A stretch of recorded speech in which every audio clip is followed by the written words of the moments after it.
Welcome to the Weekend Jazz Update with Joshua Silva. On this week's episode of the Jazz Update, it's about a leading cornetist and composer from the Hall of Fame of Jazz, Bix Beiderbecke. Beiderbecke was famous for his cornet playing style, the lyricism and innovations. He started out playing in Chicago as a teenager. Some of his first notable collaborations included alongside Louis Armstrong, King Oliver and others. In 1926, he started out performing alongside the trumpet legend Frankie Trumbauer and his orchestra. In later years, he was one of the leading solo performers in the Paul Whiteman Orchestra. His performances alongside them rocketed him to fame as a cornetist and composer. Some of his compositions, Singing the Blues, In a Mist and Georgia on My Mind, were inducted into the Grammy Hall of Fame.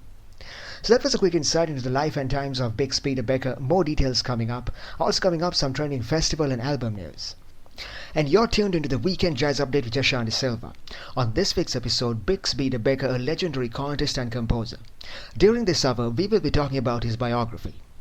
Bix Beiderbecke hailed from Davenport in Iowa. He was born on March 10, 1903.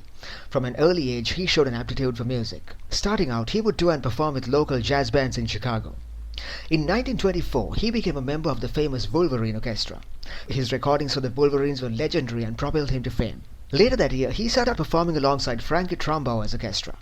Frankie Trumbauer was a trumpeter, and Beiderbecke honed his skills on cornet playing, performing alongside him in St. Louis. It was while performing alongside the Trumbauer Orchestra that he recorded some of his most famous compositions, I'm Coming and Singing the Blues. The songs went on to become jazz classics. Another great composition by Beiderbecke, a piano solo called In a Mist. This one's a beautiful piano song based on French Impressionism. The song was inducted into the Grammy Hall of Fame in later years.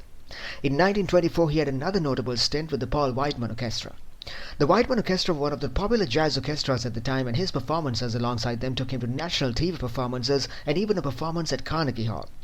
It was during the Carnegie Hall performance that he played his popular composition In a Mist for the very first time. He also became an avid composer at the time. His cornet playing was also making waves, very original and innovative. Many other musicians of the time covered his works, from Louis Armstrong to Rex Stewart's. Also, he had a lot of influence in the styles of other jazz greats like Red Nichols and Bunny Berrigan. Sadly, his career was cut short by worsening health issues. In 1929, he left the Whiteman Orchestra due to deteriorating health.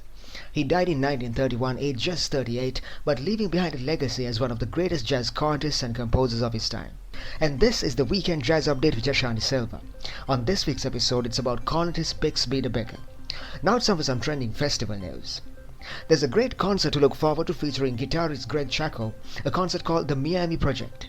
Greg Chaco is a great composer and guitarist hailing from Cincinnati. He's got over 70 compositions published, ranging from Latin, world music and hard bop and more. Apparently, this concert was planned for several years ago, but then COVID-19 disrupted things and they had to postpone it. So the idea for this concert took place in 2001 when Chaco was meeting up with two friends, Edward Blanco and Jimmy Owsley. Over the years that followed, Chaco wrote music for the performances. Some of the tracks from the concert: Love for Sale, Wayne Waltz, Samba Summer and more. For more information, please visit www.gregchaco.com. And that was some trending festival news on the Weekend Jazz Update with Joshua Silva. We're going for a short break. We'll be right back after that. When we come back, we're going to be talking about some of Bix Beiderbecke's best albums of all time. And you're tuned into the Weekend Jazz Update with Joshua Silva. On this week's episode, Bix Beiderbecke, his life and times and best hits. During this hour, we're going to be talking about some of his best albums of all time. Here's a quick recap of what's coming up. The first one's called the Bix Beiderbecke Story Volume 1. A very freewheeling Dixieland-style compilation of music. So here's some of the highlights: Royal Garden Blues, Since My Best Gal Turned Me Down, and Somebody Stole My Gal. The next album is called the Bix Beiderbecke Story Volume 2, Bix and Tram. In this album, it's another great collaboration between Frankie Trumbauer, a saxophonist who was known as Tram, and Beiderbecke on cornet. There's several great classics here covered in Beiderbecke's original style. Frankie's got a great solo on the song Singing the Blues. The next one's one of Beiderbecke's all-time favorite compositions, a song called In a Mist. He performs a great piano solo on this song. So basically, this song combines improvisation and written melodies. The song is based on French Impressionism. In a Mist went on to be inducted into the Grammy Hall of Fame in 1980.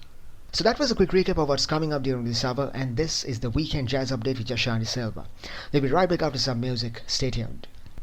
And you're tuned into the Weekend Jazz Update with Joshua Silva. On this week's episode, Bix Beiderbecke, his life and times and best hits. During this hour, we're going to be talking about some of his best albums of all time. The first one's called the Bix Beiderbecke Story Volume 1. This album compilation is taken from the 60s, a 9-month period that saw Beiderbecke collaborating with his music group. A very freewheeling Dixieland-style compilation of music. Joining him on the tracks, there's trombonist Bill Rank, Min Leibrook on bass sax and others. Critics say if there had been a string instrument, the music would have been even better, but overall very enjoyable performances. So here's some of the highlights. Royal Garden Blues, Since My Best Gal Turned Me Down, and Somebody Stole My Gal. The next one's called the Bix Beiderbecke Story Volume 2, Bix and Tram. This one's another great album from Beiderbecke's 60s compilation, and in this album it's another great collaboration between Frankie Trumbo, a saxophonist who was known as Tram, and Beiderbecke on cornet. When it came out in the 60s, there was a new frenzy for Bix Beiderbecke music. This album also has some great analysis, one-liner notes by music critic George Avakian.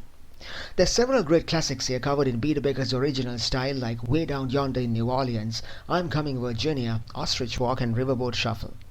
Collaborating with him are clarinetist Jimmy Dorsey, guitarist Eddie Rank, trombonist Bill Rank, and clarinetist Don Murray and Bing Crosby. Frank has got a great solo on the song Singing the Blues. The next one's one of Beiderbecke's all-time favorite compositions. It's a song called In a Mist. Beiderbecke was a cornetist. He had a great creative style on the cornet. This composition, however, was a piano recording. He performs a great piano solo on this song. So basically, this song combines improvisation and written melodies, and the song is based on French Impressionism. At the time, several composers like the great George Gershwin were also creating music featuring European and American themes, and this composition is one example. The song combines European Impressionism and early American jazz. The song went on to become a much-loved piece, a favorite classic of jazz legend Earl Hines who performed it in later years. Another feature of this song, because it combines improvisation with written material, pianists can cover this song in several different ways. In the years to come, there were hundreds of such renditions by different pianists, and In a Mist went on to become inducted into the Grammy Hall of Fame in 1980.